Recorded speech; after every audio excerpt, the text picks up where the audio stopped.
Hello दोस्तों। आज से हम शुरू करने वाले हैं स्टैंडर्ड 10th का पहला चैप्टर साइंस का, जो है केमिकल रिएक्शंस एंड इक्वेशंस। तो यहाँ पे हम भारी भरकम डेफिनेशंस का इस्तेमाल नहीं करेंगे। यहाँ डेफिनेशंस को लिखेंगे नहीं, हम लोग कंसेप्ट को समझेंगे। ठीक है, एक एक चीज़ को समझना है और मज़े मज़े में सीखना है। ज़्यादा स्ट्रेस नहीं लेना है, टेंशन नहीं लेना है, एकदम बहुत आसान तरीके से सीखेंगे, हंसते खेलते सीख लेना है। देखिए, साइंस जो विज्ञान है, मतलब साइंस है, वो कैसे शुरू होता है। ठीक है, उसको सीखने का तरीका क्या है। हमारे मन में सवाल आना चाहिए। ठीक है, जब हम माचिस को जलाते हैं तो आग क्यों लगता है। आयरन जो लोहा जो है बाहर में पड़े पड़े रस्ट लग जाता है, उसमें क्यों होता है ऐसा। अच्छा, अगर अगर हम सांस लेते हैं तो कार्बन डाइऑक्साइड ही बाहर क्यों आता है, नाइट्रोजन बाहर क्यों नहीं आता है। फोटोसिंथेसिस में जो पेड़ पौधे होते हैं खाना कैसे बना लेते हैं। अगर हम पेड़ पौधे को धूप न दें तो खाना नहीं बना पाते। क्यों नहीं बना पाते, क्या कारण है इसके पीछे। तो सबसे पहले हम देखेंगे केमिकल रिएक्शंस के बारे में। केमिकल रिएक्शंस क्या होते हैं। ठीक है, आप लोग डेली लाइफ में देखे होंगे, जैसे कि आग जो जल रहा है ये, ठीक है, आग जो जल रहा है ये एक केमिकल रिएक्शन है। जो रस्ट है, रस्ट किसको बोलते हैं, आयरन में, जैसे कि लोहा हुआ, आप पहले लगा के रखे हैं किसी लोहे को बहुत अच्छे तरीके से तो बहुत अच्छा दिखेगा, लेकिन कुछ दिन बाद देखते हैं उसमें धूप पड़ता है, नमी आता है, बारिश होती है, तो धीरे धीरे देखते हैं उसका रंग बदलने लगता है। उसका रंग किस तरह से, ऐसा होने लगता है। अब ताला को ही ध्यान दीजिएगा तो इस तरह से बदल जाता है। तो आखिर हुआ क्या है भाई इसमें कि इसका रंग ऐसा क्यों हो गया। ऐसा इसीलिए हुआ क्योंकि इसके इसमें केमिकल रिएक्शन हो गया। ठीक है, अभी आगे चल के देखेंगे कि कैसे होता है। एकदम बहुत इंटरेस्टिंग चीज़ है ये सब। ठीक है, डाइजेशन, हम खाना खाते हैं। ठीक है, खाना खाते हैं तो हमारे पेट के अंदर केमिकल रिएक्शन होता है। अब देखिए, जैसे कि आप खाना खाएं, आपको एनर्जी कैसे मिलता है, कैसे पॉसिबल है, मतलब एनर्जी जो मिलता है आपको खाना खाने के बाद, वो प्रोसेस क्या है, केमिकल रिएक्शन है। अब वही चीज़ हमको देखना है कि कैसे होता है। जैसे बैटरीज है, बैटरी में केमिकल रिएक्शन होता है, केमिकल एनर्जी को किसमें बदल देता है, इलेक्ट्रिकल एनर्जी में बदल देता है। तो केमिकल रिएक्शन का मतलब यहाँ पे क्या समझ में आ रहा है, बताइए आप हमको। कि जब भी केमिकल रिएक्शन हो रहा है तो उसमें कुछ ना कुछ चेंजेस आ रहे हैं, चेंजेस हमको दिख रहे हैं, बदलाव हो रहा है। ठीक है, जैसे कि फर्मेंटेशन या फिर बेकिंग वगैरह, ये सब में भी केमिकल रिएक्शन होता है। ये सब तो छोटा छोटा उदाहरण है, और सारे उदाहरण एग्जाम्पल्स आप देख सकते हैं केमिकल रिएक्शन में। जैसे कि हम लोग सांस लेते हैं, तो सांस लेते हैं तो अंदर केमिकल रिएक्शन होता है। क्या होता है, कैसे पता चलेगा केमिकल रिएक्शन होता है, ये भी देखेंगे। जैसे खाना पकाते हैं, उसमें भी केमिकल रिएक्शन होता है। जब दूध को आप टेम्परेचर को लो टेम्परेचर में छोड़ दीजिएगा, ठीक है, रूम टेम्परेचर में आप छोड़ दीजिए बहुत दिन तक, गर्मी के दिनों में, तो क्या हो जाता है, दूध दूध खराब हो जाता है। दूध पहले आप पहले दूध को ऐसे पीजिएगा तो अच्छा टेस्ट, हल्का हल्का मीठा टेस्ट आएगा, लेकिन उसको छोड़ दीजिएगा ऐसे गर्मी के दिनों में, तो कुछ दिनों के बाद छोड़ दिए देखिएगा तो कैसा हो जाएगा, खट्टा लगने लगता है। तो क्या बन जाता है, वो दही बन जाता है। और जो दही होता है, दूध से दही बनना क्या हुआ, केमिकल रिएक्शन हुआ भाई। अब घर में ऐसे बात कीजिएगा, ठीक है, मम्मी खाना बना रही होगी तो मम्मी को बोले, ओ मम्मी जी, आप केमिकल रिएक्शन करवा रहे हैं, खाना नहीं बना रहे हैं। अब मतलब अपने लैंग्वेज में बोलिएगा। ऐसे ऐसे क्या होगा, ऐसा सीखते, इस तरह से अगर बोलिएगा तो आपको क्या होगा कि आप सीखिएगा। ठीक है, आप चीज़ों को एनालाइज कर रहे हैं, सीख रहे हैं कि कहाँ कहाँ केमिकल रिएक्शन हो रहा है। अब देखिए, दही बन गया है तो मम्मी को बोलिए कि मम्मी, ये दूध में केमिकल रिएक्शन हुआ है तब ये बना है, इस तरह से। और क्या हो सकता है कि आयरन का तवा वगैरह देखे होंगे, ये सब में भी केमिकल रिएक्शन होता है, रस्टिंग हो, देखें यहाँ पे जो जैसे बताया, तो ये इसका रंग बदल गया है। ठीक है, आगे देखते हैं कि जो अंगूर होते हैं, आप कच्चा, मतलब कच्चा अंगूर लीजिएगा तो खाने में मीठे लगते हैं, उसको पका दीजिएगा तो और ज़्यादा मीठा लगने लगेगा। पहले कच्चा अंगूर रहता है, थोड़ा खट्टा भी लगता है कुछ कुछ, लेकिन पक जाने के बाद तो क्या होता है, केमिकल रिएक्शन हुआ है, उसके बाद जो अंगूर रहता है और ज़्यादा मीठा लगता है। ठीक है, तो ये भी आप केमिकल रिएक्शन में इसको काउंट कर सकते हैं। अब सवाल उठता है कि हमको कैसे पता चलेगा भाई कि केमिकल रिएक्शन हुआ है कि नहीं, कब हुआ है। ठीक है, तो वो देखने के लिए हम क्या करेंगे कि केमिकल रिएक्शन को जानने के लिए कि कब हुआ, केमिकल रिएक्शन हुआ है कि नहीं, ठीक है, तो हमें क्या क्या जानना होगा। तो सबसे पहले हम क्या करते हैं कि एक एक्सपेरिमेंट करके देखते हैं। जैसे कि एनसीईआरटी के बुक में दिया हुआ है, एक एक्सपेरिमेंट दिया हुआ है, ठीक है, केमिकल रिएक्शन के लिए कराने के लिए। तो यहाँ पे क्या किया है, इस एक्टिविटी में क्या किया है कि एक ले लिया है बर्नर, ठीक है, एक बर्नर लिया है, ये देखिए एक बर्नर ले लिया है, और उसके साथ साथ मैग्नीशियम का रिबन लिया है, मैग्नीशियम का रिबन लिया है, और उसको पकड़ने के लिए एक टोंग लिया है। आप मैग्नीशियम रिबन को डायरेक्ट हाथ से नहीं पकड़ सकते हैं। क्यों नहीं पकड़ सकते हैं? क्योंकि अगर हाथ से पकड़िएगा तो क्या हो जाएगा कि हाथ आपका जल जाएगा, आपको नुकसान हो जाएगा। एक वॉच ग्लास ले लिया इसमें, तो यहाँ वॉच ग्लास नीचे रख दिया है। अब क्या कर रहा है कि मैग्नीशियम रिबन को जला रहा है। जलाने के बाद देख रहा है कि कुछ चीज़ यहाँ पे नीचे गिर रहा है, ठीक है, जल के इसका जो राख है नीचे गिर रहा है। अब देखते हैं, यहाँ पे तो था मैग्नीशियम रिबन था, और जो नीचे गिरा वो क्या हो गया, मैग्नीशियम ऑक्साइड हुआ। ये हुआ कि इसमें बदलाव आ गया, मैग्नीशियम रिबन जो था वो चेंज होकर क्या बन गया, मैग्नीशियम ऑक्साइड बन गया। तो यहाँ पे हम देखते हैं कि जैसे कि कोई भी हमको जानना है कि कभी कभी मतलब कैसे टेस्ट करेंगे केमिकल रिएक्शंस वगैरह को, तो सबसे पहले क्या करेंगे, हम एक्सपेरिमेंट करके देख सकते हैं भाई साहब। हमको जो जितना सारा एक्सपेरिमेंट पॉसिबल है वो करके देख सकते हैं आराम से। तो यहाँ पे हम ये छोटा सा एक्सपेरिमेंट करके देखा कि मैग्नीशियम रिबन को हम लोग ले लिए, और मैग्नीशियम रिबन को ले करके क्या किया जा रहा है, इसको जलाया जा रहा है। जलाने के बाद यहाँ पे जो इसका राख बन रहा है वो क्या बन रहा है, मैग्नीशियम ऑक्साइड बन रहा है। अब सवाल उठता है, ये तो एक एक्सपेरिमेंट हुआ, अब हमारे सामने क्वेश्चंस आते हैं कि हमको कैसे पता चलेगा, अगर मैं पता करना चाहता हूँ कि कहीं पे केमिकल रिएक्शन हुआ है कि नहीं, तो कैसे पता चलेगा केमिकल रिएक्शन हुआ है। इसके लिए कुछ चीज़ें हैं, ठीक है, हमको जानना है। तो जब भी केमिकल रिएक्शन होता है, कोई भी केमिकल रिएक्शन होता है, तो स्टेट में बदलाव आ जाता है, change in state. Change in state कहने का मतलब क्या हुआ कि जैसे कि कोई भी चीज़ सॉलिड है तो या तो लिक्विड हो जाएगा या फिर गैस हो जाएगा, या फिर कोई गैस है तो वो केमिकल रिएक्शन करने के बाद सॉलिड हो जाएगा, ठीक है। तो जैसे कि चेंज इन स्टेट का मतलब क्या हुआ, सॉलिड से क्या हो सकता है, लिक्विड हो सकता है, या फिर लिक्विड से गैस हो सकता है, या फिर गैस से लिक्विड हो सकता है। ये सारा बहुत सारा मतलब चेंज, उसका स्टेट में बदलाव आ सकता है। दूसरा जानने का तरीका क्या है कि change in colour, change in colour, रंग में बदलाव आ जाएगा। कलर, मान लीजिए कि कोई भी चीज है कि दिखता कैसा है, वो रेड दिखता है। अब पता चला कि केमिकल रिएक्शन हुआ, उसके बाद कैसा हो गया, येलो हो गया। मान लीजिए कोई चीज ग्रीन है, केमिकल रिएक्शन के बाद क्या हो सकता है, वो रेड हो सकता है। कोई भी चीज येलो है, केमिकल रिएक्शन कराने के बाद रेड हो सकता है। बहुत सारा मतलब एक्सेट्रा, ठीक है। तो ऐसा कलर में बदलाव आ सकता है।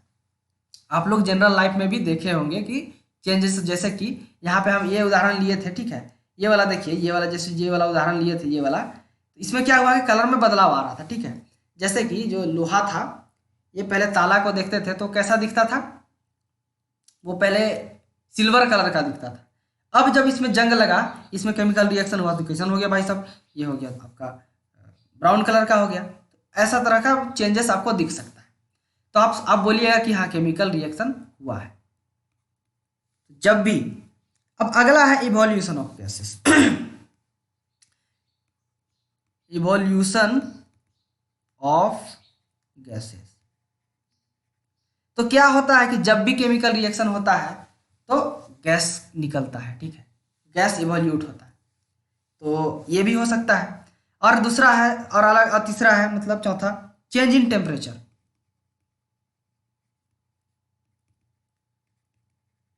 चेंज इन टेम्परेचर मतलब जैसे कि अब देखिए कोई भी चीज में केमिकल रिएक्शन हुआ है, अब उसको देखिएगा तो क्या उसमें पहले जो तापमान था बाद में जो टेम्परेचर है बराबर है? नहीं। कभी कभी क्या होता है, केमिकल रिएक्शन होने के बाद किसी चीज का टेम्परेचर बढ़ जाता है तो किसी का टेम्परेचर घट जाता है। खाना बनाते समय जब भी आप शुरू स्टार्ट करते हैं तो टेम्परेचर बहुत कम रहता होगा, बाद में क्या होता है कि टेम्परेचर बढ़ जाता है। तो ये मतलब ये जो चीज़ें हैं, इतने सारे चीज़, इसमें से कुछ भी आपको नज़र आए, बदलाव आए, कुछ भी आपको लगे कि भाई चेंज इन स्टेट हुआ है, स्टेट बदल गया है, अरे कलर बदल गया, रंग बदल गया, या फिर गैस निकल रहा है, या फिर टेम्परेचर बदल रहा है, मतलब समझ जाइए कुछ ना कुछ रिएक्शन हो रहा है, मतलब केमिकल रिएक्शन हुआ है। अब देखते हैं कि केमिकल इक्वेशंस क्या होते हैं। केमिकल रिएक्शंस देखे थे अभी, तो ऐसे समझते हैं ना। सबसे पहले देखते हैं केमिकल रिएक्शन होते हैं तो उसकी उसी चीज को हम लोग छोटे फॉर्म में लिखते हैं, शॉर्ट फॉर्म में केमिकल इक्वेशन को। तो यहाँ पे रुकिए, थोड़ा सा देख लेते हैं, आगे देखते हैं कि केमिकल इक्वेशंस क्या होते हैं। केमिकल इक्वेशंस,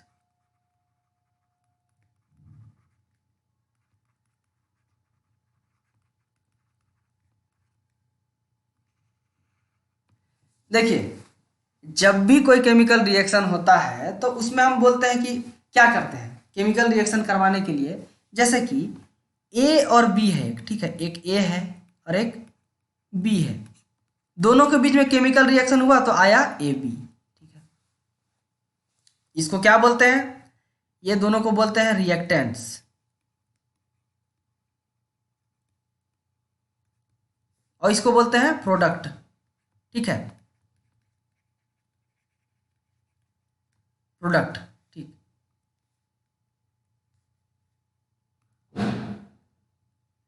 तो रिएक्टेंट किसको बोलते हैं, जिसके जिसके बीच में रिएक्शन हो रहा है उसको बोलते हैं रिएक्टेंट, और जो रिएक्शन होने के बाद जो हमारा रिजल्ट बचता है, फाइनल रिजल्ट जो दिखता है, उसी को बोलते हैं प्रोडक्ट। आप रिएक्टेंट को इस तरह से भी समझ सकते हैं कि जैसे कि अभी एक रिएक्शन करवाए हैं, ठीक है, यहाँ पे देखिए अभी अभी हम एक एक्सपेरिमेंट कराए थे, यहाँ पे देख ले रहे हैं, ये एक्सपेरिमेंट करा रहे थे। तो इसमें हम क्या क्या किए हैं, क्या क्या डाले हैं भाई साहब। अब देखिए यहाँ पे आप देख सकते हैं कि यहाँ पे क्या है, मैग्नीशियम रिबन है, ठीक है। तो एक रिएक्टेंट क्या हो गया आपका, एक रिएक्टेंट हो गया मैग्नीशियम,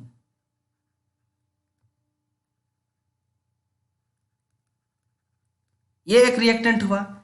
प्लस आग को जलने के लिए किस चीज की जरूरत होती है, ऑक्सीजन की, तो ऑक्सीजन,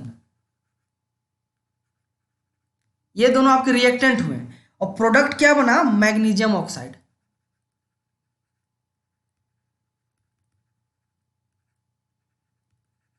ये आपका प्रोडक्ट बना, मतलब समझ रहे हैं कि ये दोनों आपका रिएक्टेंट हो गया, ये दो चीज आपको मिलाना पड़ा, ठीक है, आपको शुरू में देना पड़ा, ये दोनों के बीच में जब रिएक्शंस हुआ, केमिकल रिएक्शन, तो क्या बना आपका, मैग्नीशियम ऑक्साइड बना, मतलब ये प्रोडक्ट आया बाहर आपका, ठीक है। तो मतलब समझिए, अब देखिए यहाँ पे, तो ये दोनों रिएक्टेंट हो गया, ये प्रोडक्ट हो गया, यहां तक समझ में आ गया आपको। अब आगे देखते हैं कि हम केमिकल इक्वेशंस को क्यों लिखते हैं, why do we need chemical equation, क्यों चाहिए हमको। तो जितना भी रिएक्शंस होता है, तो अभी हम देखे थे वर्ड्स में लिखे, ठीक है, तो हम लिखे थे क्या, अभी एक्सपेरिमेंट में क्या करना पड़ा था, यहाँ पे देखिए एक्सपेरिमेंट जब किए थे, यहाँ पे जब एक्सपेरिमेंट किए थे तो यहाँ पे एक्टिविटी को इतना लंबा चौड़ा लिखना पड़ा, ठीक है, इतना लंबा चौड़ा लिखना पड़ा। पहले क्या लिखना पड़ा हमको, यहाँ पे लिखना पड़ा कि क्लीन क्लीन मैग्नीशियम रिबन, फिर 3 से 4 सेंटीमीटर लेना है, फिर उसको ऐसे पकड़ना है, फिर क्या करना है, उसको जलाना है, आग को जलाना। इतना लिखने से अच्छा है हम डायरेक्ट उसका इक्वेशन लिख दें। जो मेन चीज है, मेन चीज हम क्या क्या डालना पड़ा था हमको, mg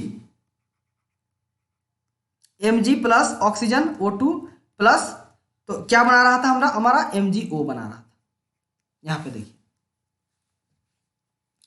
तो इक्वेशन लिखने का मूल कारण क्या हुआ, हम अपने कामों को आसान कर रहे हैं, आसान बना रहे हैं कि इस इजीली समझ सके, ठीक है। इक्वेशन लिखने का यही, इक्वेशन हम इसीलिए लिखते हैं। अब उतना लंबा चौड़ा थोड़ी ना लिखेंगे, अब आराम से इसको हम क्या कर रहे थे, एक्सपेरिमेंट में देखे कि मैग्नीशियम रिबन था, ये था, और ऑक्सीजन था, दोनों के बीच में रिएक्शन हुआ तो क्या बन गया, मैग्नीशियम ऑक्साइड बन गया। अब इसी चीज़ को हम अगर वर्ड्स में लिखेंगे तो बहुत लंबा चौड़ा भर जाएगा पूरा एकदम, और लिखने में टाइम लगेगा। उससे अच्छा भाई मेन चीज़ क्या है, मेन चीज़ मैग्नीशियम है और मेन चीज़ ऑक्सीजन है, ये दोनों के बीच रिएक्शंस हो रहे हैं। रिएक्शंस कैसे हो रहा है, इसमें हीट दिया जा रहा है, ठीक है, प्रोडक्ट बना रहा है MgO, इसीलिए हम इक्वेशंस को लिखते हैं, इसी को बोलते हैं केमिकल इक्वेशंस, ठीक है। दो रिएक्टेंट को जब भी रिएक्शन, जैसे ए और बी रिएक्टेंट हुआ और ए भी एक प्रोडक्ट बना लिया, तो ये क्या हुआ, ये पूरे को हम क्या बोलेंगे, केमिकल इक्वेशंस, ठीक है।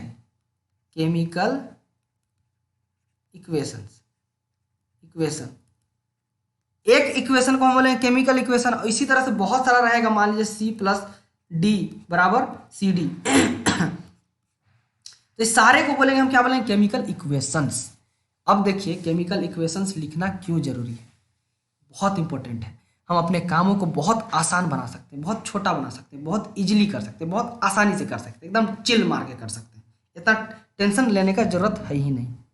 ठीक है, तो देखिए केमिकल इक्वेशन लिखना बहुत जरूरी है, समझना बहुत जरूरी है। तो जब भी कोई भी रिएक्शन कराएंगे लेबोरेटरी में हम करेंगे तो हम डायरेक्ट कर देंगे, शॉर्ट फॉर्म में लिखेंगे, ये केमिकल इक्वेशन हो जाएगा। अब देखिए आगे हमको सीखना है बैलेंसिंग ऑफ केमिकल इक्वेशन। हम डेफिनेशंस वगैरह नहीं लिखा रहे हैं आपको, आप खुद से कर लीजिएगा डेफिनेशंस। ठीक है, अब किताब में सारा डेफिनेशंस दिया हुआ है, आप खुद से देख लीजिएगा, क्यों टाइम वेस्ट करें डेफिनेशंस लिखवा के आप लोग का। एकदम मेन चीज़ है कंसेप्ट को समझना है। ठीक है, कंसेप्ट को जब तक हम अच्छे से समझ लेते हैं तो डेफिनेशंस का कोई ज़रूरत नहीं, हम खुद से डेफिनेशंस को बना सकते हैं कंसेप्ट अगर समझ गए तो। अब बैलेंसिंग ऑफ केमिकल इक्वेशन। ठीक है, बैलेंस करना क्यों जरूरी है, बैलेंस्ड केमिकल इक्वेशन। ठीक है, इक्वेशंस। अब बताइए एक सवाल आता है मेरे सामने, why do we need to balance the chemical equation. Chemical equation को बैलेंस करना क्यों जरूरी है। अगर आप 9th क्लास को अच्छे तरह से समझे हैं, कंसेप्चुअली समझे हैं, तो वहां पे आप जानते हैं कि मास जो होता है वो neither can be created nor can be destroyed. तो मास को हम क्रिएट नहीं कर सकते हैं, ना ही बना सकते हैं। तो देखिए यहाँ पे जैसे कि पहला उदाहरण जैसे था mg प्लस O2, ये क्या बन रहा था, MgO बन रहा था। तो यहाँ पे जो ऑक्सीजन का कितना एटम है, 2 है। मैग्नीशियम का कितना है, इधर 1 है। और इधर देखिए मैग्नीशियम का इधर कितना है, 1 है, और ऑक्सीजन का भी 1 है। मतलब यहाँ पे ऑक्सीजन का 2 है, लेकिन यहाँ पे ऑक्सीजन का एटम 1 एटम है। ठीक है, मतलब इधर जो मास है ऑक्सीजन का ज़्यादा है, इधर मास ऑक्सीजन का कम है। मतलब ये जो इक्वेशन है बैलेंस्ड नहीं है। इस तरह से समझिए, मान लीजिए एक तराजू है। ठीक है, तराजू है, ठीक है, इस तरह से तराजू है। यहाँ पे रख दिए हैं हम इसको, यहाँ पे रखे हैं। तो हम इधर क्या रखे हैं, इसमें रखे हैं Mg प्लस O2 को रखे हैं, और इधर रखे हैं MgO को रखते हैं। तो ये वाला जो है नीचे चला जाएगा, बराबर नहीं होगा, इस तरह से होगा। आपका तराजू इस तरह से हो जाएगा, दोनों वेट कर रहे हैं, तो आपका Mg प्लस O2 ज़्यादा हो जाएगा और MgO कम हो जाएगा। मतलब समझ रहे हैं कि इसका कहने का मतलब क्या हुआ कि मास इधर कम हो गया, डिस्ट्रॉय हुआ है भाई साहब। लेकिन ऐसा तो नहीं होता है, जितना हम मास को रिएक्टेंट में लगाए हैं उतना ही आपका प्रोडक्ट में होना चाहिए। मतलब कुछ तो गड़बड़ है। तो ये जो इक्वेशन को लिखा है हमने खुद से लिखा है, एनालाइज करके लिखा है। ठीक है, अगर आप लेबोरेटरी में ये एक्सपेरिमेंट करेंगे तो आप जितना प्रोडक्ट रिएक्टेंट को डालेंगे उतना ही आपका प्रोडक्ट होगा। उसको आप बनने के बाद, जब प्रोडक्ट बन जाएगा उसके बाद उसको आप तौल करके देख सकते हैं, वेट करके देख सकते हैं, तो बराबर आएगा। लेकिन हम खुद से लिखे हैं रिएक्शंस को, हमने इसको पढ़ा है कैसे कैसे रिएक्शंस होते हैं। ये हायर क्लास में बहुत अच्छे से आप समझिएगा। तो ये देखिए, तो ये आया है इतना, ये मतलब ज़्यादा वेट है इसका और इसका कम है। ठीक है, कंपेरेटिवली इसका मतलब इसका मास ज़्यादा है, इसका मास कम है, ऐसा हो नहीं सकता है। This is not possible to happen. Okay, this is not possible. क्यों पॉसिबल नहीं है, हम जानते हैं 9th क्लास में पढ़े हैं कि mass neither can be created nor can be destroyed. तो मास तो जितना इधर है उतना इधर भी होना चाहिए, जितना हम खर्चा किए उतना आना चाहिए मेरा। तब इसीलिए हम क्या करते हैं कि केमिकल जो इक्वेशन होते हैं उनको हम बैलेंस करते हैं। अब बैलेंस करने का तरीका क्या है वो देखते हैं, कैसे बैलेंस किया जाता है। ठीक है, तो बैलेंस करना है हमको केमिकल इक्वेशंस को, तो कैसे बैलेंस करना है। तो एक एग्जांपल ले लेते हैं, बहुत अच्छा सा एग्जांपल, जिसको हम आसान से एकदम मस्त बैलेंस करेंगे। तो एक एग्जांपल है Zn प्लस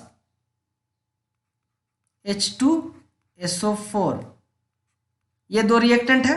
अब क्या बना रहा है, ZnSO4 4+H2। यहाँ पे देख रहे हैं कि हाइड्रोजन की संख्या इधर कितना है, 1 है। इधर कितना है हाइड्रोजन की संख्या, इधर इधर 2 है हाइड्रोजन, इधर भी हाइड्रोजन 2 है। इधर ऑक्सीजन कितना है, 4 है, इधर भी ऑक्सीजन 4 है, तो इधर भी ऑक्सीजन 4 है, दोनों तरफ 4 4 है। सल्फर का कितना है, 1 है, यहाँ भी सल्फर 1 है, ठीक है। Zn कितना है, 1 है, यहाँ भी Zn 1 है। तो ये केमिकल इक्वेशन क्या है, ये बैलेंस्ड है, बैलेंस्ड है, ठीक है। ये इक्वेशन आपका बैलेंस्ड है। लेकिन एक ऐसा एग्जांपल लेते हैं जो अनबैलेंस्ड होना चाहिए, जो बैलेंस्ड ना हो। तो दूसरा एग्जांपल हम लेते हैं बिना बैलेंस्ड वाला। देखते हैं कि कोई ऐसा एग्जांपल ले लेते हैं, उसके बाद करते हैं सॉल्व। बहुत आसान है, अच्छे तरह से समझना है, एकदम मजे मजे में।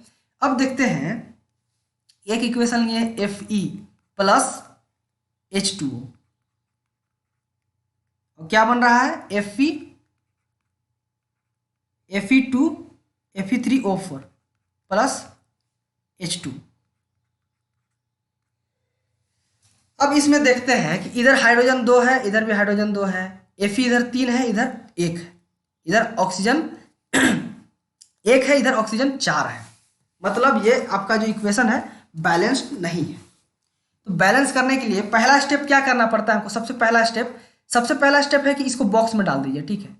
ऐसे हम बॉक्स में क्यों डाल रहे हैं, क्योंकि इसको बैलेंस करने के लिए एक चीज़ हमको जानना जरूरी है कि इस रिएक्शन को हम चेंज नहीं कर सकते हैं, ठीक है। जो ये रिएक्शन हुआ है हो चुका है, जितना होना था हो चुका है। इसमें हम कुछ चीज़ को बाहर से मल्टीप्लाई कर सकते हैं। मतलब जैसे कि यहाँ पे मेरा Fe है, तो इधर 3 Fe है, तो यहाँ पे 3 से गुना कर देंगे तो बराबर हो सकता है, 3 ऐसे गुना कर सकते हैं। लेकिन हम Fe3 यहाँ पे ऐसे नहीं लिख सकते, ठीक है। ये लिखना अलाउड नहीं है, इसीलिए हम इसको बॉक्स में डाल दिए। और बॉक्स में डालने का कारण ये हुआ कि बॉक्स में अगर डाल रहे हैं तो बाहर से जो मल्टीप्लाई हम करेंगे तो सारा में मल्टीप्लाई हो जाएगा। जैसे कि हम देखते हैं अगर H2O ये है, अगर इसमें हम ऐसे करके हम गुना कर रहे हैं 4 से, ये तो मेरा कितना हो जाएगा, हाइड्रोजन हो जाएगा 8 हो जाएगा, और ऑक्सीजन हो जाएगा 4 हो जाएगा, समझे। तो इसमें भी मल्टीप्लाई हो रहा है, इसमें भी मल्टीप्लाई हो रहा है। तो देखिए बॉक्स में डाल दे रहे हैं सबको, ठीक है। पहला स्टेप में आपको यही करना है, बॉक्स में डालना है। फिर दूसरा स्टेप में क्या करना है कि सारा एलिमेंट को लिख लेना है, ठीक है। जैसे कि Fe एलिमेंट आप समझते हैं क्या होता है, हाइड्रोजन, फिर होता है ऑक्सीजन, ये 3 एलिमेंट है इसमें। Fe हाइड्रोजन ऑक्सीजन तीनों एलिमेंट दिया हुआ है, तीनों एलिमेंट को ऐसे लिख लीजिए। अब देखिए LHS किसको बोलते हैं, इसको LHS बोलते हैं, और इसको RHS बोलते हैं। क्यों बोलते हैं कि इधर आप खाना खाते हैं, राइट हैंड साइड आपका प्रोडक्ट ये है, राइट हैंड साइड में है, और जो रिएक्टेंट्स है वो लेफ्ट हैंड साइड में है। तो आप LHS और RHS का 2 कॉलम बना लीजिए, एक RHS का हम बना लिए, ठीक है। अब देखते हैं जो Fe है LHS में कितना है, 1 है, हाइड्रोजन कितना है, 2 है, ऑक्सीजन कितना है, 1 है। अब Fe देखते हैं RHS में, इस साइड में कितना है, 3 है भाई साहब। अब इधर कितना है, इधर हाइड्रोजन कितना है, 2 है, ठीक है। इधर ऑक्सीजन कितना है, 4 है, ये लिख लिए। अब देखिए यहां से हमको समझ में आ रहा है कि किस किस को कौन कौन सा चीज घट रहा है। Fe मेरा कम हो रहा है, Fe कितना है, 1 है, इधर 3 है। ऑक्सीजन कितना है, अभी के सिचुएशन के हिसाब से अनबैलेंस चीज क्या होना है, क्या है, ऑक्सीजन और फेरस, ठीक है, Fe। तो सबसे पहले क्या करना है, एक कोई भी एलिमेंट को उठा लेना है, ठीक है। जैसे कि हम उठा लिए H2O को उठाते हैं, ठीक है, H2O को उठाते हैं। हम ऑक्सीजन को बैलेंस कर रहे हैं, ठीक। तो ऑक्सीजन को हम बैलेंस कर रहे हैं, तो ऑक्सीजन को बैलेंस करने के लिए सबसे पहले हम किसको उठाते हैं, H2O। H2O देखते हैं जब राइट LHS में है, राइट हैंड साइड में ऑक्सीजन में, H2O में ऑक्सीजन है, और RHS में राइट हैंड साइड में क्या है, Fe3O, O4 में क्या है, ऑक्सीजन है। इधर ऑक्सीजन का संख्या कितना है, 1 है, ठीक है, 1 इन H2O। ऑक्सीजन कितना है इधर, यहाँ हम ऑक्सीजन को कर रहे हैं, ठीक है। तो इधर एक ऑक्सीजन कितना है, 1 है, और इधर ऑक्सीजन कितना है, 4 है, 4 इन Fe3O4, 4 ऑक्सीजन है इधर। तो हमको क्या करना होगा, इधर 4 से गुना करना होगा, 1 इंटू 4। अगर 1 इंटू 4 कर दिए तो कितना आ जाएगा मेरा, तो यहाँ पर मेरा हो जाएगा कितना, 4 ऑक्सीजन हो गया। 4 ऑक्सीजन हो गया तो इधर भी 4 हो गया, बराबर हो गया। तो अगला स्टेप में हम क्या कर रहे हैं, जो रिएक्शन है इसमें क्या कर रहे हैं, Fe इसको इस तरह से लिख लेते हैं। देखिए यहाँ पे देखिए कि जो इक्वेशन है, अब ये क्या बन गया है, 4 ऑक्सीजन हम इधर डाल दिए, ठीक है। इधर 4 था तो इधर 4, अब दोनों बराबर हो गया, ऑक्सीजन दोनों साइड बराबर हो गया। यहाँ पे देख लिए, तो इक्वेशन को आप इस तरह से लिख सकते हैं, ठीक है। इक्वेशन को यहाँ पे हम किनारे पे मैं लिख के रखता हूँ, ठीक है। यहाँ पे Fe प्लस H2O प्लस, तो क्या बना रहा है, Fe3O4 प्लस H2 बना रहा है। तो यहाँ पे हम 4 रखा हमने, 4 ऑक्सीजन हो गया। 4 ऑक्सीजन है तो हाइड्रोजन कितना हुआ, 8 हो गया। अब इसको बॉक्स में ही रहने देना है सब, ठीक है। सबको हम बॉक्स में रख देते हैं। तो अगला स्टेप में क्या करना है, फिर किसी को उठा लेना है। अगला स्टेप में हम किसको बैलेंस करना चाह रहे हैं, अगला स्टेप में हम हाइड्रोजन को बैलेंस करना चाह रहे हैं। अब इक्वेशन में देखो कि हाइड्रोजन कहाँ पे है, हाइड्रोजन मेरा लेफ्ट हैंड साइड में कहाँ पे, H2O में है, H2O में है। और राइट हैंड साइड में कहाँ है, H2 है, ठीक है। यहाँ पे देखते हैं, हाइड्रोजन को बैलेंस करना है तो क्या होगा, यहाँ पे देखते हैं कि हाइड्रोजन की संख्या इधर कितना हो गया मेरा, 4 है, ठीक है। यहाँ 4H2O है, ये इक्वेशन को अब देखना है। तो यहाँ 4H2O है, तो हाइड्रोजन की संख्या कितना है, 4 है, 4 इन H2O। 4 ऑक्सीजन है, 4 दूना 8 है, सॉरी 4 नहीं है, 8 है। कैसे 8 है, 8 ऑक्सीजन कैसे है, कैसे कि देखिए यहाँ पे 4 दूना 8, इससे मल्टीप्लाई हो जाएगा, 4 है, 4 2 जा 8, तो 8 ऑक्सीजन है, यहाँ पे 8 हाइड्रोजन है। और इधर कितना हाइड्रोजन है, इधर 2 हाइड्रोजन है, 2 इन H2। H2 में कितना है, 2 हाइड्रोजन है। तब हमें क्या करना है, इधर 2 में हम 4 से मल्टीप्लाई कर देंगे तो कितना आ जाएगा, 8 H2O आ जाएगा। मतलब ये जो H2 है इसमें हमको कितना से मल्टीप्लाई करना होगा, 4 से मल्टीप्लाई करना होगा। मतलब जो ये जो इक्वेशन है, अब इसमें क्या लिखना होगा, 4 लिखना होगा यहाँ पे। तो ये इक्वेशन को फिर से एक बार चेंज कर दीजिए, Fe प्लस 4H2O, तो क्या बना रहा है, Fe3O4 प्लस कितना से मल्टीप्लाई किए, 4H2 से। अब देखते हैं, इधर 4 2 जा 8 ऑक्सीजन हाइड्रोजन है, इधर 8 हाइड्रोजन है, बराबर हो गया, 4 4 8 हाइड्रोजन हो गया। अब बैलेंस किसको करना है, अब करना है फेरस को बैलेंस करना है। तो Fe को बैलेंस करने के लिए, Fe के लिए क्या करते हैं, यहाँ पे इस साइड Fe रख लेते हैं, राइट हैंड साइड Fe यहाँ पे है, और लेफ्ट हैंड साइड में Fe में क्या, किस में Fe है, Fe3O4। याद रखिएगा कि आप एक चीज को जैसे कि Fe को बैलेंस कर रहे हैं तो सिर्फ Fe को नहीं लेना है, पूरे को ले लेना है, पूरे मॉलिक्यूल को लेना है। तो जैसे कि इधर देखते हैं 1 है और इधर कितना है, 3 है। तो हमको क्या करना है, इस साइड क्या करना है, 3 से गुना करना है, 3 से, तो कितना हो जाएगा, इधर भी 3 हो जाएगा, इधर भी 3, दोनों साइड बराबर हो गया। तो यहाँ पे 3 से गुना कर दिए। अब इतना करने के बाद हमको जो इक्वेशन मिला वो क्या मिला, बैलेंस मिल गया, ठीक है। फाइनल इक्वेशन क्या मेरा आया, देखिए फाइनल इक्वेशन आया मेरा, बैलेंस इक्वेशन आया, Fe, इसको बॉक्स में बंद कर देना है, 3Fe प्लस 4H2O, ये आया। तो क्या बना रहा है, Fe3O4, ये मेरा है इक्वेशन, प्लस क्या बना, H2, कितना H2, 4H2 हो गया ये। अब इसके बाद क्या करना है कि अब देख सकते हैं कि अब दोनों साइड इक्वेशन बैलेंस्ड हो गया है। मतलब दोनों साइड जितना इधर फेरस का मास है इतना इधर भी फेरस का मास है, जितना इधर हाइड्रोजन का मास जितना इधर है इधर उतना मास है, मतलब दोनों साइड बराबर मास है। अब अगर ये दोनों को तराजू में रखा जाएगा तो बराबर होगा, ठीक है। अब इतना तो काफ़ी है, लेकिन इससे और इम्पोर्टेंट क्या चीज़ है, हम इसका स्टेट्स को दिखा दें, इसके स्टेट्स को। स्टेट्स का मतलब क्या हुआ कि जैसे कि हम इधर जो रिएक्टेंट डाल रहे हैं फेरस, वो क्या है, सॉलिड है, लिक्विड है, गैस है या फिर एक्वस सॉल्यूशन है। ठीक है, इन तीनों चीज को दिखाना है। तो हम स्टेट्स को दिखाने के लिए क्या करते हैं, जैसे कि यहां पे देखिए एस फॉर सॉलिड को दिखाने के लिए एस लिखते हैं, लिक्विड को दिखाने के लिए हम एल लिखते हैं, गैस को दिखाने के लिए जी लिखते हैं, और एक्वस सॉल्यूशन को दिखाने के लिए ए क्यू लिखते हैं।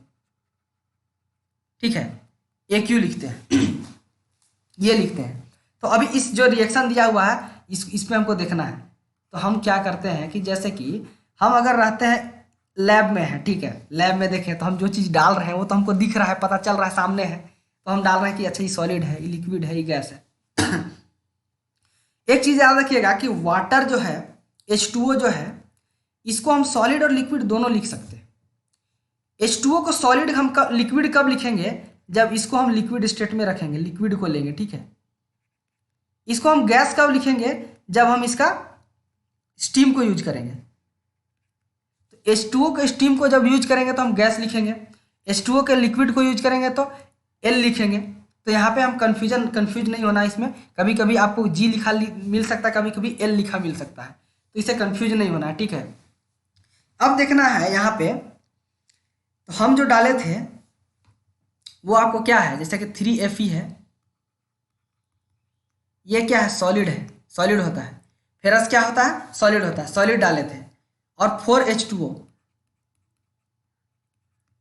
4H2O क्या है, H2O आपका क्या है, हम स्टीम लिए थे, गैस लिए थे। ठीक है, वाटर नहीं लिए थे, हम गैस लिए थे, स्टीम स्टेट लिए थे वाटर का।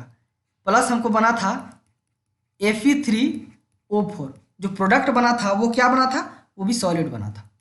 तो इस तरह से लिखना है, बगल में ऐसे ब्रैकेट देख के उसका स्टेट लिख देना है, प्लस 4H2। तो हम जानते हैं कि H2 क्या होता है, गैस होता है। तो ये आपका कंप्लीट रिएक्शन हो गया, कंप्लीट बैलेंस्ड इक्वेशन हो गया। ठीक है, तो ये आपका फाइनल रिजल्ट हो गया। तो आपको जब भी दे दिया जाएगा एक्सपेरिमेंट करने के लिए, अब पूछा जाएगा कि रिजल्ट क्या हुआ, तो आप पूरा बता दीजिएगा कि हम पहले क्या किए कि Fe को डालें, Fe डाले थे तो क्या था, वो सॉलिड था, उसमें फिर हम वाटर वेपर को डाले थे। ठीक है, तो गैसियस स्टेट में था, तो बना क्या मेरा Fe3O4, जो प्रोडक्ट बना वो क्या हुआ, आपका सॉलिड बना। ठीक है, आपका प्रोडक्ट सिर्फ यही कहलाएगा। क्यों ये कहलाएगा, क्योंकि ये तो गैस है भाई साहब, गैस वाला थोड़ी ना रुकेगा, ये उड़ जाएगा। ठीक है, ये इवापोरेट हो जाएगा। ठीक है, इवापोरेट हो जाएगा, इसीलिए प्रोडक्ट आपके सामने क्या आएगा, ये सिर्फ बचेगा। तो क्या हो गया, ये प्रोडक्ट हो गया। समझ में आ गया यहाँ तक। अब आगे हम देखेंगे, जैसे कि अब देखिए इतना सारा है, आपको हम बैलेंसिंग सिखा दिए हैं। तो आप आगे आपको क्या देखना है, यहाँ पे देखिए एनसीईआरटी किताब में क्वेश्चंस दिया हुआ है। ठीक है, बैलेंस करने के लिए उसको आप सॉल्व करके आइएगा। देखिए ये जो क्वेश्चंस हैं, तो देखिए यहाँ पे आपसे सवाल पूछा जा रहा है कि why should a magnesium ribbon be clean before burning in air. ये सवाल है कि मैग्नीशियम रिबन को हवा में जलाने से पहले क्यों हम क्लीन करते हैं, बताइए। ये क्वेश्चन आप खुद करके आइएगा, आप हम अगला क्लास में इसको हम बताएंगे। ठीक है, आप खुद से सोच के देखिएगा। Right the balance equation of following reaction, ये सब जो रिएक्शन इसका बैलेंस इक्वेशन लिखना है, केमिकल इक्वेशन स्टेट सिंबल। अब ये जो लिखा हुआ है चीज़, ठीक है, इसको बैलेंस करके लिखना है आपको। तो ये हम अगले क्लास में डिस्कस करेंगे। ये सारे क्वेश्चन को आप घर में खुद से ट्राई करके देखिएगा। उसके बाद अगला जो टॉपिक है types of chemical reaction, chemical reaction कितने प्रकार के होते हैं ये देखना है। ठीक है, तब तक के लिए जय हिंद, जय भारत। मिलते हैं अगले वीडियो में, धन्यवाद।